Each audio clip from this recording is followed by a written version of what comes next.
What are some main misconceptions about life in an intentional community that can not only harm the community but also the individuals themselves? If you're new here, hello, my name is Celastrina and I've been living in an intentional community for almost 10 years, and I'm now sharing all the information I'd wished someone would have shared with me before joining a community.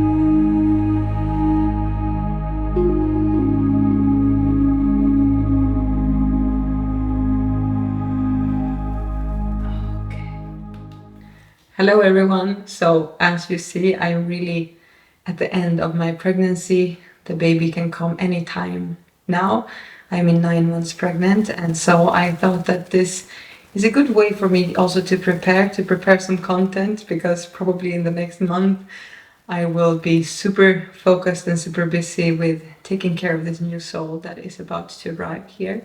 In this video I want to speak about a topic that I think is extremely important for anyone who's interested in intentional communities, who might want to go live in one, who wants to create one, and who don't really know what to expect before you come to an intentional community, because these are really the biggest misconceptions of what life is like in an intentional community. And if I would have known this before going to live in an intentional community, I would have spared myself a lot of energy wasted on certain expectations, and also a lot of time in actually trying to be or behave or meet certain type of expectations that I thought were important when living in an intentional community, where after 10 years of living in an intentional community, I really find that these are really misconceptions that can harm both the community itself and also an individual who approach an intentional community or who go to live in an intentional community. The first thing that I want to make clear, and one of the misconceptions about when people come to an intentional community, is that you shouldn't expect the community to take care of you, neither financially, neither emotionally.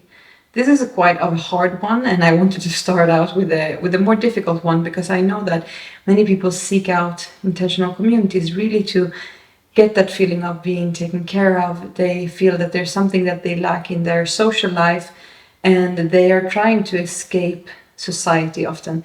They're trying to escape a world that doesn't seem or look just from many points of view, both from an environmental point of view, from an economical point of view, from a political point of view, and from an emotional and social point of view. And so when people come to an intentional community, they often expect a lot from the community, and they have a lot of expectations on how the social life should look like, how they should be taken care of, that they will find a work, or at least a work exchange, that they will be taken care of. And this is a huge misconception. Normally, intentional communities, they have it quite difficult to sustain themselves. So if individuals come asking to be sustained, that will truly drain the community. But what I learned after coming to a community with these kind of expectations was that really disempowered myself as well. So my advice for anyone who goes to live in an intentional community, and this is a life advice in general, don't expect that someone or something is going to take care of you, but take your own responsibility, empower yourself.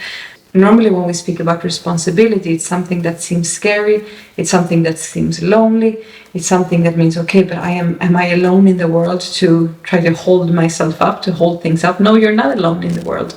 But if you learn to do that for yourself, that is how you can learn to do that for others. And it's really about empowering yourself. When I learned to stop expecting from others to give things to me, to fix things for me, to be there for me, I started to do that for myself, and I started also to giving of myself. When you start giving of yourself with no expectations, that is really when the doors to all opportunities open up, because people see you.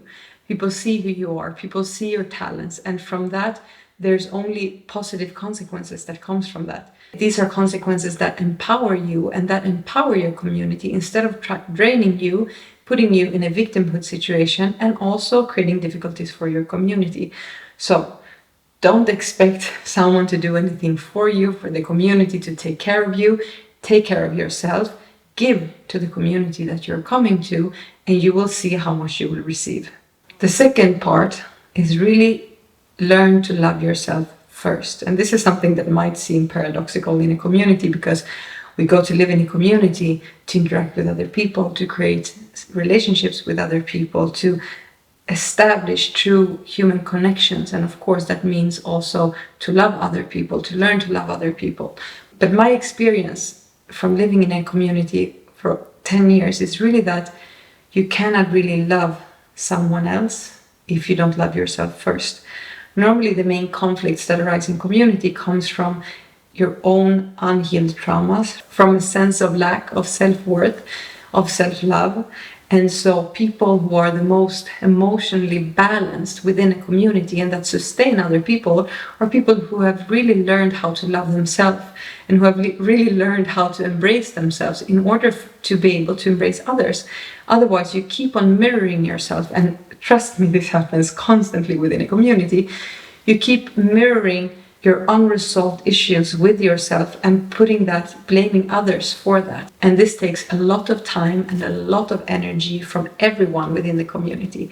So a misconception: don't go into intentional community to learn how to love others, go into intentional community to learn how to love yourself. And as a consequence, you will learn how to love others. The third misconception about living in a community is that you go in and the only thing that you will be working on is community projects. So everything is about the gardens or self-sufficiency or community building or relationship building, and you are very much focused on the community project, which means that community and intentional community living does not go very well together with entrepreneurship and building your own business. And this is really a misconception that I would like to erase, because you can earn money when you live in an intentional community. You can be a successful modern person when you live in an intentional community.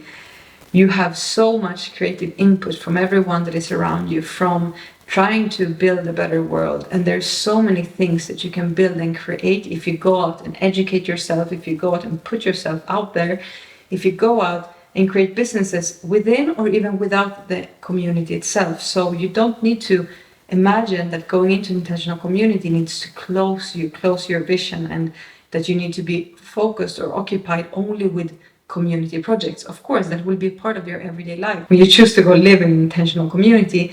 But earning money and building your own business is not something that goes against community living. They actually match very well together. And that actually benefits the community a lot as well. Because when you start earning money and creating your own business within an intentional community, you also have more possibility to contribute economically and financially to the community.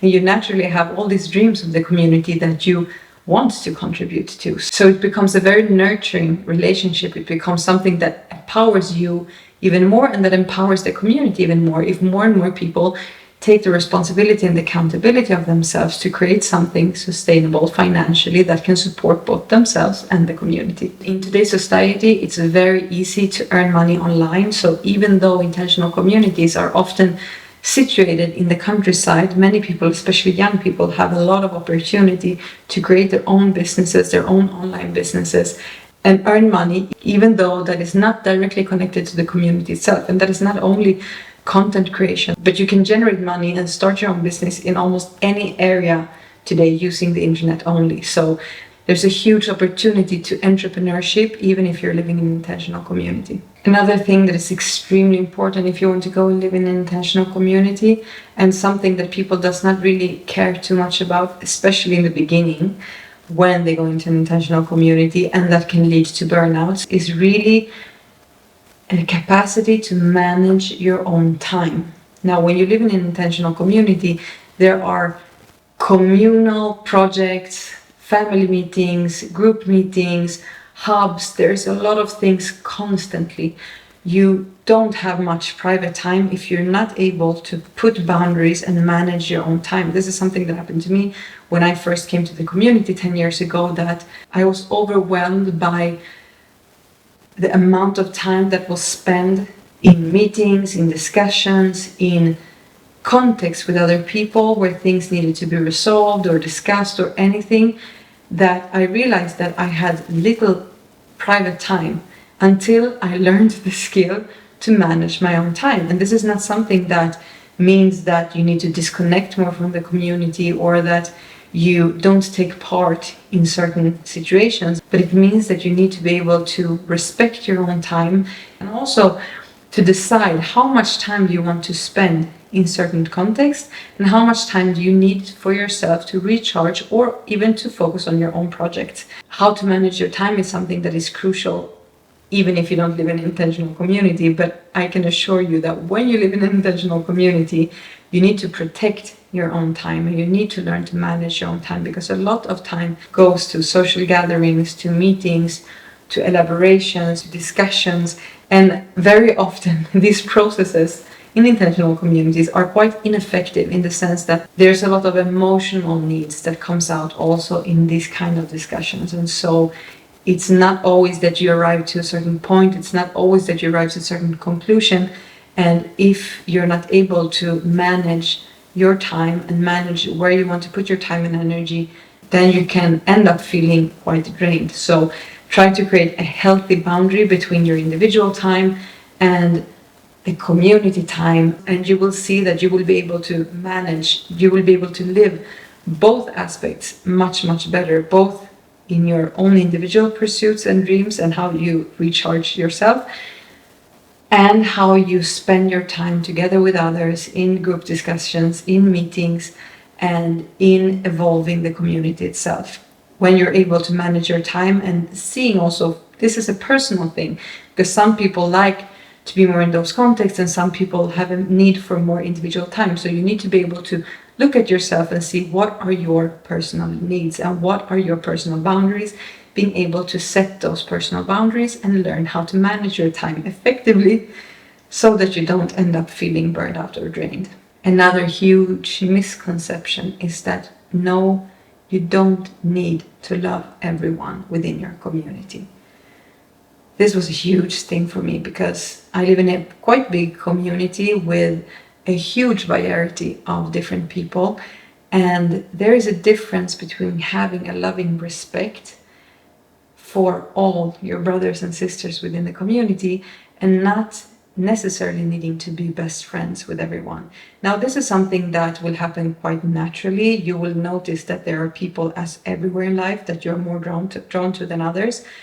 But I see that within intentional communities, something that becomes quite poisonous is this sense of love and peace that are not always something very healthy and not always something that is true. When this is not true, it also becomes something that just creates a mask and that actually takes away that sense of vulnerability that you can have with each other. I really needed to learn that it's okay not to love everyone. It's okay to have people that frankly you don't like that much either, but that you can respect on a distance.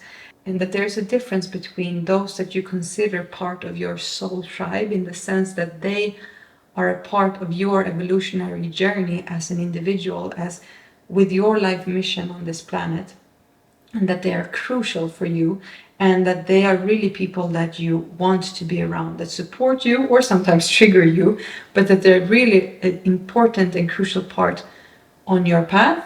And then that people, even though if they live in your community, that you can love or respect at a distance, but that you don't need to resolve everything with. You don't need to learn to love everyone. There will be people that you don't resonate with, and that is okay. That is also part of learning how to love yourself, in putting boundaries and being able to respect and love one at a distance does not mean that you need to have a best friend relationship.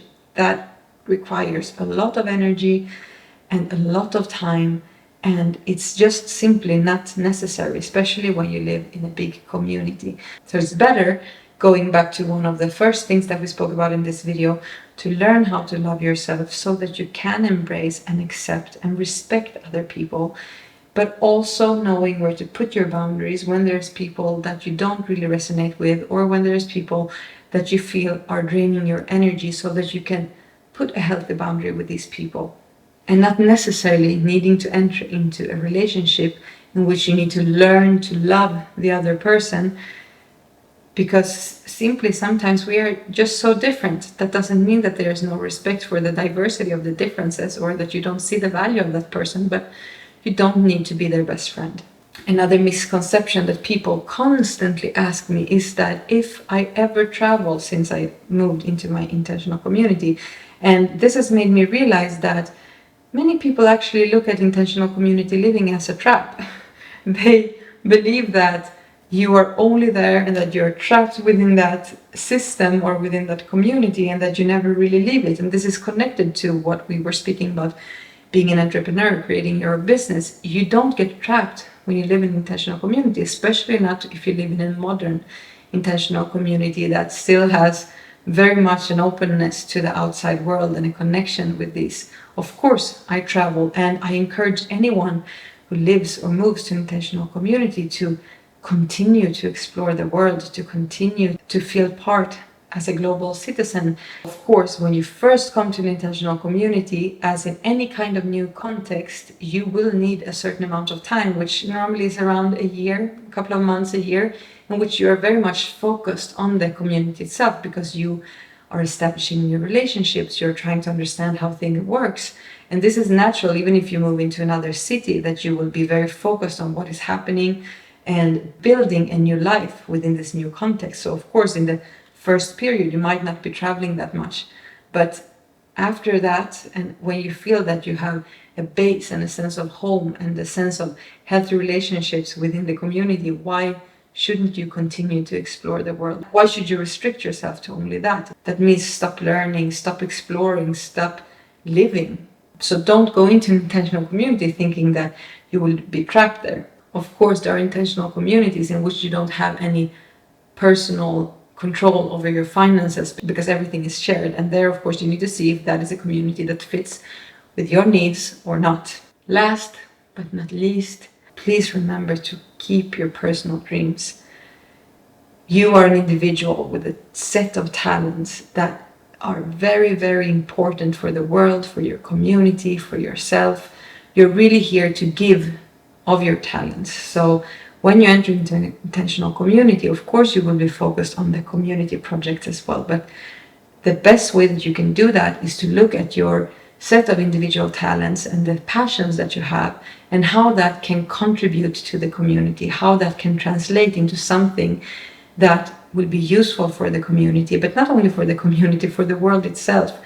There's so many people who enter into intentional community with an extremely limited idea of what intentional community is, and so they forget themselves in the process of entering into community, and sometimes then wake up finding that they have become resentful, that they have lost their sense of their personal dreams and their sense of identity.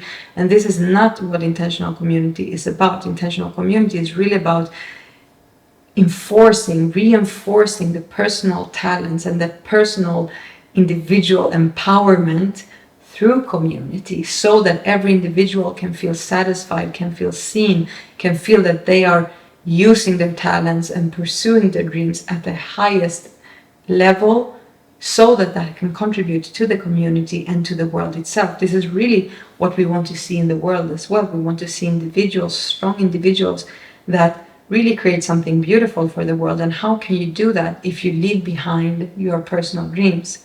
In my community, we always say that this is a community of individualists.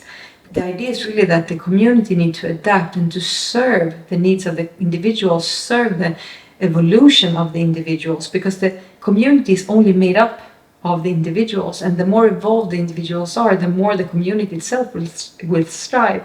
If instead the individuals put their individuality behind in order to serve the community, that creates an imbalance that we have seen in also political systems does not work. We really need to be able to find the balance between community living and individual enlightenment, which is possible within a context of community, because you have so many mirrors around you, have so many people who can support you and who can allow you to see yourself so that you can grow and come to the realization that you are here to serve. And serving others, you also serve yourself, but not if it's forced. It comes naturally when you start to feel fulfilled in life. Naturally, when you start to feel that you're upfilled by everyday life, you start giving.